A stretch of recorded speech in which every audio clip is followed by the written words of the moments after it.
مصطفیٰ صرف ایک دن کی خوشی کے لیے ہماری اس کائنات میں تشریف نہیں لائے. رب یہ چاہتا ہے کہ مصطفیٰ کا ہر نام لیوا مصطفیٰ کی چلتی پھرتی تصویر بن جائے اور زمانے کو قیامت تک یہ بتاتا ہوا نظر آئے کہ اگر غلام ایسے ہیں تو ان کا آقا کیسا ہوگا, اگر غلاموں کا اخلاق ایسا ہے تو ان کے آقا کا اخلاق کیسا ہوگا, اگر غلاموں کا کردار ایسا ہے تو آقا کریم کا کردار اور آقا کریم کی سیرت یہ کیسی ہوگی کہ سال میں ایک دن مصطفیٰ کے لیے جشن منا لیا جائے اور پھر سال کے باقی کے ایام مصطفیٰ کو کسی اور مخلوق کے لیے چھوڑ دیا جائے. امید شفاعت کی مصطفیٰ سے لگائی جائے مگر منہ بنانے کے لیے فلم انڈسٹری کی طرف دیکھا جائے. اگر شفاعت کی امید مصطفیٰ سے ہے دوستوں تو پھر منہ بھی مصطفیٰ جیسا بنانا پڑے گا, کردار بھی مصطفیٰ جیسا بنانا پڑے گا, اخلاق بھی مصطفیٰ جیسا بنانا پڑے گا. اپنے دین کے ساتھ, اپنے رسول کے ساتھ دھوکے والا کام نہیں بلکہ سچا بننا پڑے گا.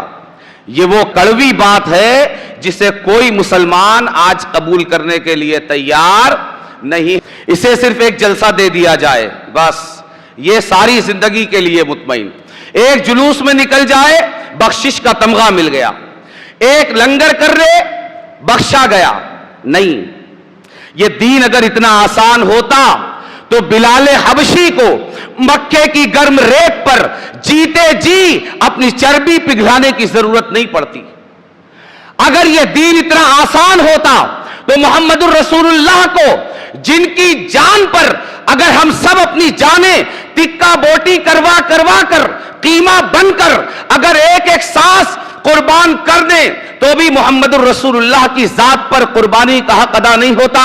اگر یہ دین اتنا آسان ہوتا تو محمد الرسول اللہ کو اپنے لب و رخسار کو زخمی کروانے کی ضرورت نہیں پڑتی. بے شمار صحابہ و اہل بیت کو اپنی جانوں کی قربانیاں دین پر دینی نہیں پڑتی, اس لیے کہ خدا کی قسم ایک ایک صحابی اور میرے نبی کے گھر سے تعلق رکھنے والا ایک ایک شہزادہ اور ایک ایک شہزادی اس امت کے اجتماعی خون سے بڑھ کر ان کے خون کی قیمت اور قدر ہے. اگر صرف باتوں کے ذریعے اس دین کا حق ادا ہو جاتا تو پھر ہم سے کہیں زیادہ قیمتی ان اصحاب و اہل بیت کی جان تھی جو اس دین کی ترویج اور اشاعت, اس کی دعوت, اس کی تبلیغ اور اس کے اقدار کی بقا کے لیے قربان ہوئی. دوستو, ہم کب تک یہ لالی پاپ تھماتے رہیں گے کسی کو؟ کب تک ہم خود بے وقوف بنتے رہیں گے اور دوسروں کو بے وقوف بناتے رہیں گے؟ یہ مذاق ہے سیرت کے ساتھ, یہ مذاق ہے آقا کی آمد کے ساتھ, یہ مذاق ہے آقا کے میلاد کے ساتھ. خدا کی قسم یہ مذاق ہمارے علاوہ دنیا کی کوئی اور قوم ہمارے نبی کے ساتھ نہ کر سکی. یہ وہ سنگین مذاق ہے جو ہم کسی اور کے ساتھ نہیں بلکہ اس کے ساتھ جس سے ہم نے شفاعت کی امید لگائی ہے اس وقت جب ہماری شفاعت کرنے کے لیے نہ ہمارا باپ ہوگا, نہ ہماری ماں ہوگی, نہ ہمارے دادا دادی, نانا نانی, رشتہ دار, پڑوسی, گھر والے, باہر والے, دوست, رشتہ دار, کوئی ہماری دستگیری کے لیے نہیں آئے گا. اس بے کسی کے عالم میں جس ذات سے ہمیں دستگیری, غمخاری اور شفاعت اور سفارش کی امید ہے, ہم یہ دھوکہ اس کے نام پر کر رہے ہیں. ایک دو نہیں, پوری امت کر رہی ہے, پوری امت. شفاعت مدینے والا کرے اور زندگی فلم انڈسٹری والوں کی طرف بسر کی جائے. یہ کون سا انصاف ہے؟ یہ کون سی دیانت ہے؟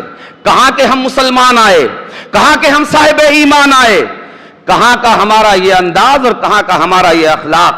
دوستوں, سب سے پہلے اگر ہمیں تھوکنا ہے تو اپنے اوپر تھوکنا چاہیے, اپنے کردار پر. آج اگر دنیا ہم پر تھوک رہی ہے تو کیا تھوک رہی ہے؟ ہمیں خود, ہم اس لائق ہیں کہ ہمیں اپنے اوپر خود تھوکنا چاہیے دنیا کے تھوکنے سے پہلے. اور آج دنیا اسی لیے تھوک رہی ہے کہ جو قوم اور جو امت اپنے نبی کو دھوکہ دے اس پر تھوکا ہی جانا چاہیے. کیوں؟ اس لیے کہ صحابہ کی قربانیوں کی قیمت اگر ہم چند کلمات کی بنیاد پر دینا چاہتے ہیں تو پھر ہمارا حشر یہی ہونا چاہیے جو ہو رہا ہے. جی یہ غیر ہمارے ساتھ نہیں کر رہا, یہ خود ہمارا رب ہمارے ساتھ کر رہا. کیوں؟ اس لیے کہ ہم نے بغاوت کی ہے اس کے محبوب صلی اللہ علیہ وآلہ وسلم سے.